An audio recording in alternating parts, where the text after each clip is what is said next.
So again, the cost is something that they will realize over time. It is not something that is immediate. This doesn't necessarily have to do with 1660, but based on our interview, I'm just curious about this. Have you ever been a part of a project in which maybe the business side and the technical side did not necessarily see eye to eye? And if so, how did you fix said problem or improve lines of communication? First of all, we need to assume that we did our homework and we did our preparation. Therefore, there is very clear goals and objectives for this transformation program, which needs to be aligned and understood for the business and for the IT. That means that the business knows and the IT knows that the main objective is standardization without jeopardizing the operations, obviously. That is standardization, and that there is another underlying objective specific to the transformation program, that it is keep the scope and the timeline as close as possible, as close to the baseline possible. In that way, the whole organization can realize faster the value. That is one of the key elements that needs to exist. And when you say how to address if there is difference, the first element is to make sure that those corporate and company objectives and these transformation project objectives are recognized, aligned, and understood by the parties that you are discussing with, in this case, business and IT. That is the first element. The second element is, if that difference exists, then we need to understand what are the reasoning behind to deviate from the original scope and an original timeline.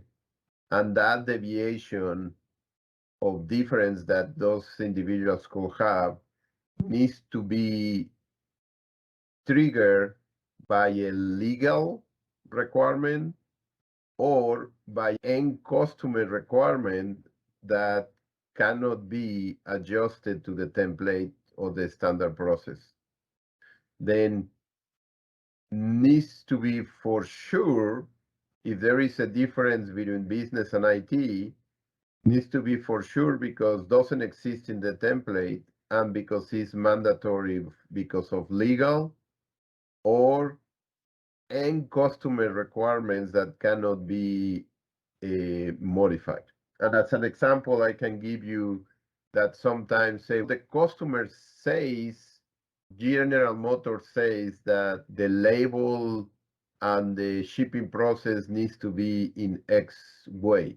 And we ask why it needs to be in this X. And say we have done it like this and we were certified in this way. And that could be 100% true.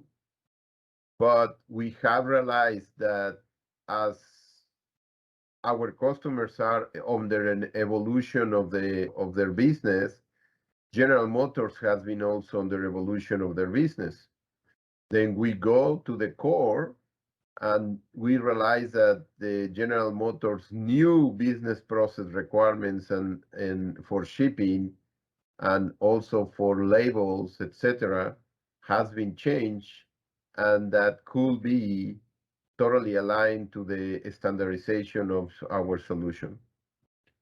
Then this is just as an example. And after realizing that one, then we need to help the business and IT to be aligned. The third example that I will say it as well in here is that when an IT group or team member it has the tendency to develop too much of a non-standard solution where the business will be in the other side in disagreement. Also, we as D4M international partner, we need to make sure that the IT member has good reasoning for making this deviation as well. And that's, I think that for matter of time, I can stop here, but I mentioned some of the key elements that are how we address these differences.